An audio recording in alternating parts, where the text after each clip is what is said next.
What is up, YouTube? HCJ here, and I'm coming at you guys today because we have another structure deck to take a look at for our retro deck profiles. This time, it is Relinquished, but it's not relinquished as you think. No, ladies and gentlemen, this is the starter deck Pegasus from the Yu-Gi-Oh!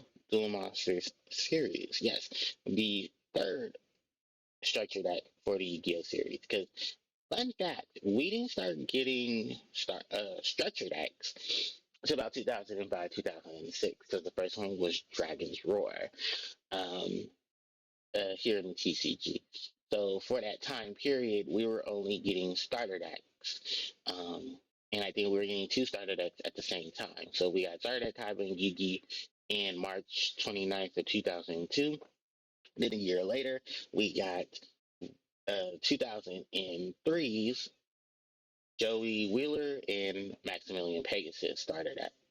Now, these starter decks are supposed to be based off of the cards that are used in the respective duelist deck. As you can see here, there's a combination of some really good staples, some really good spells and traps, some awesome monsters, and of course, the introduction of a very strong archetype to the Yu-Gi-Oh series, which was the Toons. Well, for that time, which was Toon monsters, because of course, this is just a starter deck that's supposed to be based off of Maximilian Pegasus' deck in the Yu-Gi-Oh anime. There you do see a combination of a lot of monsters and spells and traps from both Yugi and Kaiba structure decks a year before.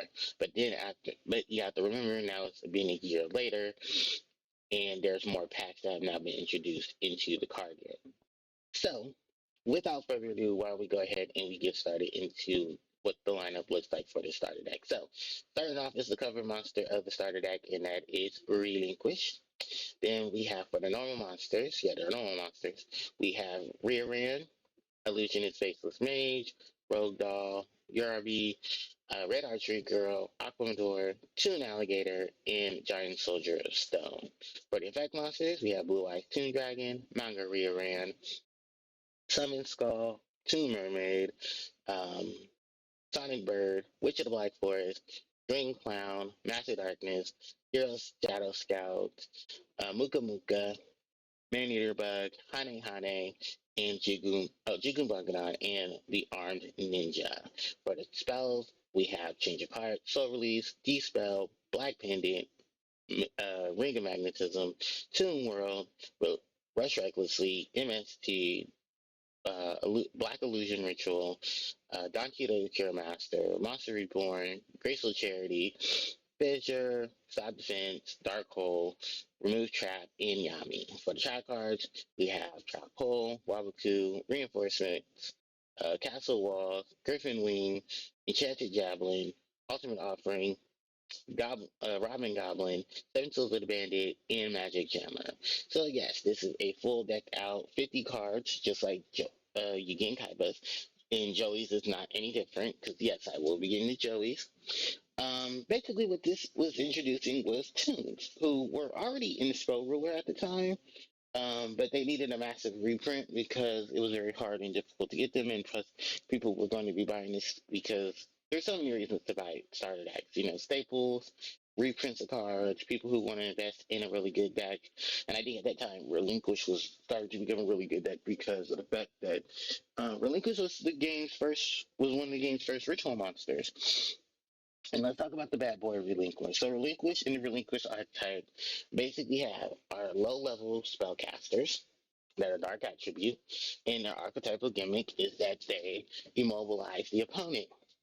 And how do they immobilize? Well, Relinquish, being one of the boss monsters of the archetype, has the ability to absorb any one of your opponent's monster cards and equip it to itself. While equipped, it gains the attack and defense of that equipped monster.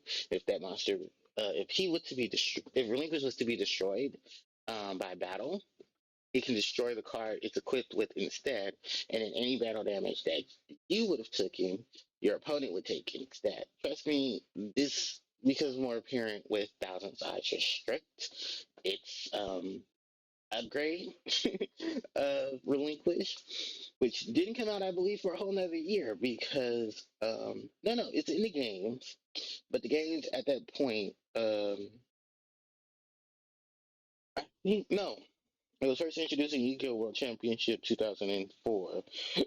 So the Japanese the OCG did get $1,000 restrict before the end of the year. The thing was that it was a secret rare, so it's very extremely hard to find for them, or probably a common, but just a short print common. Because how our distribution of cards works is a lot different. Because some cards can be common for them, but then when they come here to the TCG, they bump them up in rarity, and then they make them very extremely hard to find. So they make them like secret rare, ultimate rare, ultra in those cases. And the thing about Relinquish, while we're back to topic, is that it is a ritual monster. So you need a ritual spell, which is, of course, the Black Illusion Ritual, which is you tribute monsters whose level who from your hand or field whose level is one or more, so you can summon out Relinquish. Now, in order to get your ritual spell, you use the help of Sonic Bird. Sonic Bird effect is that it can just when it's normal or fully summoned, you can add one ritual spell from your deck to your hand. Now the only problem here is of course you need a card to search up for the ritual monster, which I believe is why Witch of the Black Forest is here. But Witch of the Black Forest, OG Witch, she is a beast. And people who don't understand OG Witch, let me probably understand to you guys. Let me probably explain to you guys how much of a beast she is.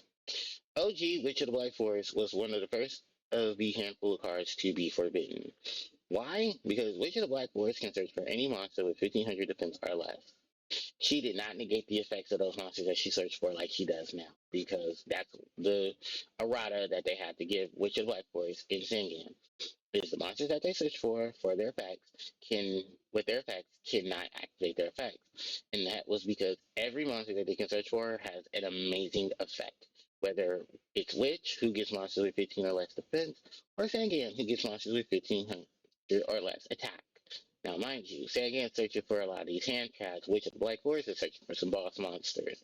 And some really good boss monsters, because if you have 15 or less defense, oh man, OG Yu-Gi-Oh! Love that because what was it? Jinzo, Sun Skull, two of the biggest used monsters at that time. The Fiend Mega Cyber, because he eventually did get used, but not as much as most people would think.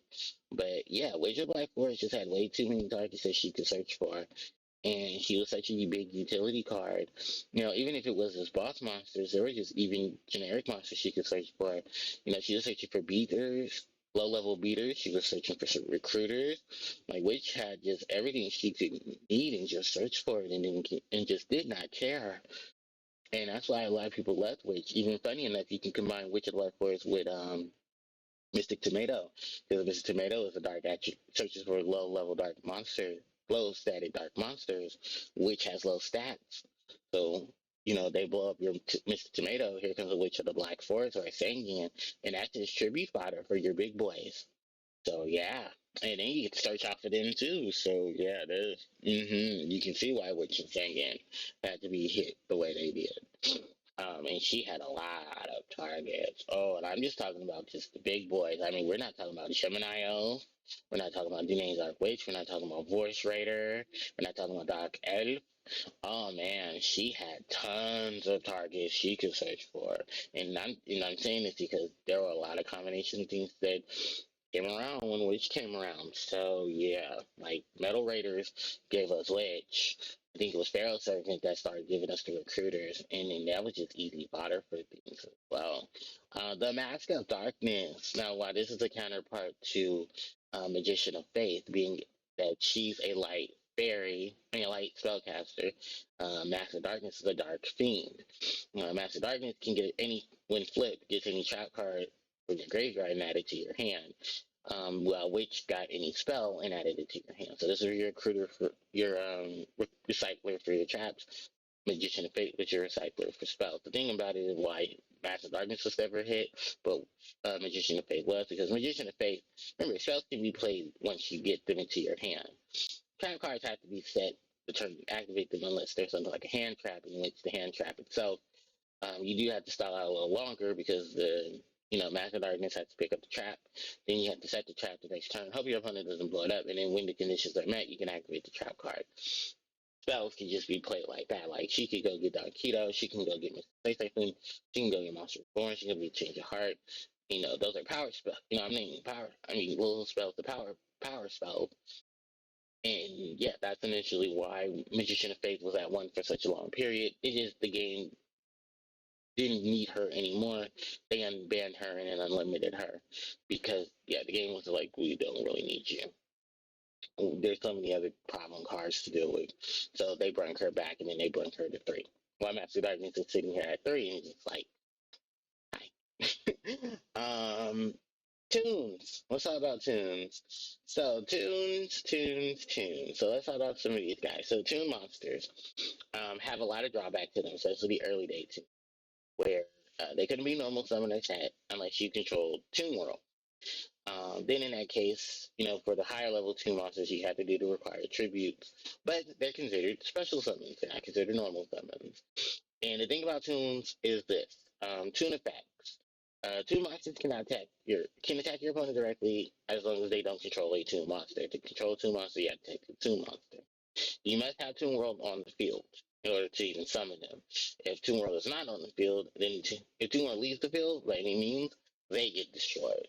And then for the early Toon monsters, you have to pay 500 of your life points to declare an attack with your Toon monsters. Yeah, yeah, that's why a lot of early yeah, Luckily, with the second set of Toon monsters, this is something that you did not have to worry about. Because Toon Gemini Elf, Toon Mass Sorcerer, Toon Goblin Attack Force, and Toon Dark Magician Girl did not have those colossal attacks to them. Thank God.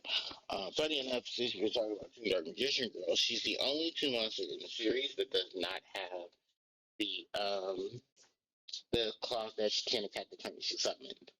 Yeah, Toon Dark Magician Girl is the only Toon monster. You can look it up. She's the only Toon monster in the series that can attack your opponent directly with uh, attack the turn she's summoned. She has no summoning sickness. While the other Toons do. Now, the Toon monsters here are counterparts to monsters in the Yu-Gi-Oh series that Maximillian Pegasus either has or are played against. That's why you see Toon versions of Toon um, a Toon Blue Eyes White Dragon in Toon Summon Skull, because Summon Skull is Yugi's monster, who he dueled, and Blue Eyes Toon Dragon, of course, is a monster that um, is the counterpart to Blue Eyes, which Pegasus faced Kaiba. Now, Manga Rioran. Let's talk about Manga Rioran for a minute, because some people are going to say his name is in Toon, it's manga. Well, the OTG translation for this monster's name is Toon Rioran. And when they translated it from the OTG to TCG, they decided to keep manga and have all the Toon cards include the text that says, for what was it? I think it's Toon Table of Contents. It says, search your deck for one card with Toon in its name or Manga Rioran and add it to your hand. That is simply because of the fact that Manga Rioran is considered a Toon monster. I mean, it even has Toon's claws. So because of that, they eventually add Toon as its own and then slash into the effect for effect monsters. I think that was something that happened in like 2000. I want to say 2013. No, that came a little later. I'm sorry, because they used the whole thing with Flip to be part of the card typing. So yeah, there's all those changes that end up changing for a lot of these cards. And then when they got their reprints, they also did that as well. And funny enough, yeah, Toon Mega Ran, Toon Blue Eyes, Toon Summon Skull were basically your high level monsters for the Toon archetype, while the low level monsters were Toon Mermaid and Toon Alligator. Toon Alligator being the only normal Toon monster in the series, where there is no actual base monster that is based off of him. You do see a lot of the staple support cards here in terms of monster play. So you got Giant Soldier Stone, which low attack, decent attack, great defense. Red Archery Girl, one of Pegasus' monsters, balanced in defense and attack, and a really good just drop off. Yarby for some high attack, as well as Rogue Doll. Illusionist Faceless Mage, another one of Pegasus' monsters. She does have an upgrade in OCG, where there's like Relinquished monsters to support Relinquished, and this monster here definitely got a version of it. There's OG there's OG Rioran. Then we have Dream Clown, which was good for clown support. Hero Scout, the draw out your opponent's deck and then drop any spells that they drew. Muka Muka. Low level beatdown decks. Love Muka Muka because Muka Muka was so low level and gained 300 attack and defense for every card in your hand. So if you were looking for a deck that needed a beater with some attitude, Muka Muka. Hane Hane and what is it? Man Eater Bug. Really good cards here just to get rid of monsters, whether you return them to the hand or destroying them. Armed Ninja. And I think it's only really here because of the fact they can destroy spells. And then flip cards up to see if they're traps or not. Crimson Ninja, I think, didn't come till later, which was its counterpart, which is same level, Earth attribute, no, Fire attribute, but shared, I think, higher attack and defense, like 200 more attack and defense. But it got rid of trap cards. This one's getting rid of spells. Jigen Bagadan was just there to blow up stuff, but Jigen Bagadan has never been really relevant to anything in the game. Funny enough, Jigen Bagadan reminds me of the Dekus from The Legend of Zelda. Because of its face. Alright, then going into spell cards, we have a lot of staple spells. We have stuff like Change of Heart, we have MST, Monster Reborn, Graceful Charity. I think it's the first time Graceful Charity was mass produced. So if you had not had a Graceful Charity, I think that's why when I asked for it during my birthday, when these structure decks came out, my dad cannot find Pegasus structure deck because why? Graceful Charity, Dark Hole, Wabaku, Seven Tools, Magic Jammer. These are all staples at the time to help out with the Yu-Gi-Oh! Trading Card game. I think because of the game itself, Griffin Wing had to be printed massively. If you guys don't know what Griffin Wing is, it's a card that is used to counteract Harpie's Feather Duster by negating specs and then destroying your opponent's spells and trap cards. As well. But I think most people didn't really care about Griffin Wing because most people were running Magic Jammer and their Sinister Serpent. Because Sinister Serpent, Harvey's Feather Dust, and I think Slate Warrior all came out at the same time with Yu-Gi-Oh! Worldwide Edition here in TC in North America. I think it was Yu-Gi-Oh! World Championship 2004 where Europe got Harpie's Feather Duster because Harpie's Feather Duster was in their version of that game. I don't know what we got in 04. Probably something that wasn't even that relevant, but it was a thing. Some other decent cards here. We have Black Pendant. We have Recklessly. Oh, I forgot to tell about Toon World, the field spell. But yeah, Toon World. No, not the field spell, the continuous spell. This first continuous spell that, funny enough, has a field spell counterpart, which is Toon Kingdom. So with Toons, because they need Toon World in the field, Toon Kingdom was then later released. This is like years later, years later. And Toon Kingdom, unlike Toon World, is that you can play Toon Kingdom by banishing, I think, top 5 cards of your deck. It's treated as Toon World, and basically, if your 2 monsters will be destroyed, you can banish a card from the top of your deck instead. It's basically just Toon World. And if they were trying to destroy it, I believe you can banish cards from the top of your deck as well. But it's a lot of ways to deal with Toon Kingdom if Toons, were that much of an issue. But yeah, this is a Toon World. And funny enough, back in the OG games, Toon World effect was that while it was during the standby phase, you had to pay 500 life points. This effect was changed in later video games because, as you can see here, there's no additional effect for Toon World. Toon World literally just says pay 1,000 life points, activate this card. That's it. Your Toon monsters had their own abilities, so you're relegating from there. Other things to note were the reprints. Like I said, Magic Jammer, Seven Tools, Trap Hole, Dark Hole, Graceful, being in here, Monster Reborn, Change of Heart. I think the re-release of Soul Release, because this is a really good card to banish stuff from the grave. It's funny though, because people are debating about Soul Release right now. Like, is Soul Release really good? Can we do Soul Release? Some people are saying no, because it's slow. You have BD Crow, you have E-Shifter. But that's all because of the impact of Snake Eyes and stuff. But yeah, this is old school Yu-Gi-Oh! And how old school Yu-Gi-Oh! Was. So with that said, you guys, this is going to be the wrap-up for Structure Deck Pegasus. I hope you guys enjoyed, and let me know what your history is with Structure Deck Pegasus. Do you run any Toons? Do you run any of the Relinquished cards? Was this one of your first Structure decks as well? Was this something you wanted because you see all these really good cards in it? Or were you a fan of Toons and you're a fan of Pegasus at that time? So let me know in the comment section below. And with that said, thanks everyone for watching. Don't forget to like, comment, share, and subscribe to the channel, as it helps me out tremendously. You can hit the notification bell to be informed of when I upload more content to the channel. Social media links are in the description box below. And with that said, I'll catch you all next time. HBJ signing out.